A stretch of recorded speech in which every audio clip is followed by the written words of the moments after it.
জীবনে মাঝে মাঝে এমন কিছু মানুষ আসে যার প্রথম উপস্থিতি মনে হয় একদম আশীর্বাদ স্বরূপ, কিন্তু সব শেষে তুমি বুঝতে পারো সেই মানুষের আশাটা ছিল তোমার জীবনের নীরব একটা বীজ। এই মানুষগুলো প্রথম দিকে একদম ফেরেশতার মতো আচরণ করে, মিষ্টি মিষ্টি কথা বলে, অনেক বেশি যত্ন দেখায়, তোমার সাথে কথা বলতে বলতে তোমার কাছ থেকে তোমার দুর্বলতাগুলো জেনে নেয়। তারপরে তোমার বিশ্বাসের একটা, ভরসার একটা জায়গা তৈরি করে ফেলে। আর বোকা মানুষ তুমি, কি ভাবো এইটাই হয়তো আমার মানুষ, আর এইটাই হচ্ছে আমার ভবিষ্যৎ। কিন্তু আসল খেলা তো শুরু হয় পরে। প্রথমে তারা তোমার হৃদয় দখল করে। এরা কিন্তু কখনো তাদের প্রকৃত মুখটা প্রথম দিকে দেখায় না।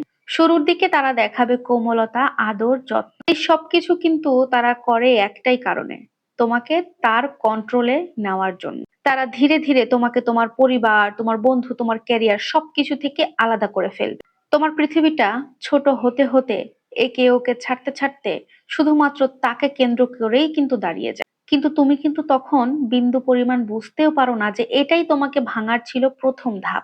তারপরে শুরু হয় চাহিদার খেলা। প্রথমে একটু সময়, তারপরে মনোযোগ, তারপরে কিছু উপহার, আরো পরে আসে টাকা।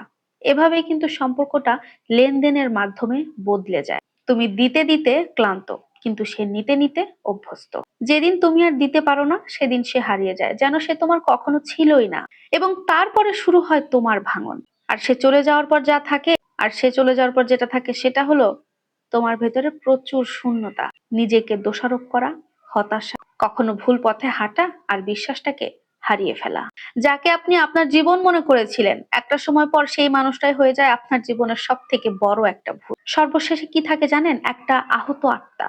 এই ধরনের মানুষ কিন্তু বাইরে কোনো দাগ রেখে যায় না, কিন্তু বুকের ভেতরটা একদম ভেঙে চুরে বিচূর্ণ করে ফেলে। ভালোবাসার উপরে বিশ্বাস কমে যায়, আত্মসম্মান অনেক বেশি ক্ষতিগ্রস্ত হয়, নিজেকে মূল্যহীন মনে হতে থাকে। আপনাদেরকে সর্বশেষে একটা কথা বলি, মনে রাখবেন, মানুষকে আসলে ভালোবাসায় নয়, মানুষকে চেনা যায় তার আচরণের মাধ্যমে। যে কেউ হতে পারে, পুরুষও হতে পারে, নারীও হতে পারে, সবার আচরণের মাধ্যমে চিনতে পারবেন যে সেই মানুষটা কেমন, ভালোবাসতে পারবে কি পারবে না, বা তাকে ভালোবাসা যায় নাকি যায় না। যদি সম্পর্কের নামে তোমার স্বাধীনতা, স্বপ্ন, তোমার সম্মান সবকিছু একেবারে কেড়ে নেয়, তবে তুমি বুঝে নিও সে তোমার জীবনে আসা কোনো আশীর্বাদ নয়, সে তোমার জীবনের সব থেকে বড় কালবৈশাখী ঝড়। একটা কথা মনে রেখো, সঠিক মানুষ সবসময় জীবনটাকে গড়ে দেয়, গড়ে তোলে। আর একটা ভুল মানুষ সুন্দর জীবনটাকে নিঃশব্দে ভেঙে ফেলে।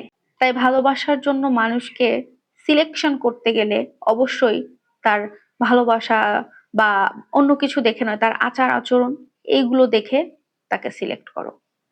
এরকম ভিডিও পেতে আপুর সাথে থাকো। আল্লাহ হাফেজ।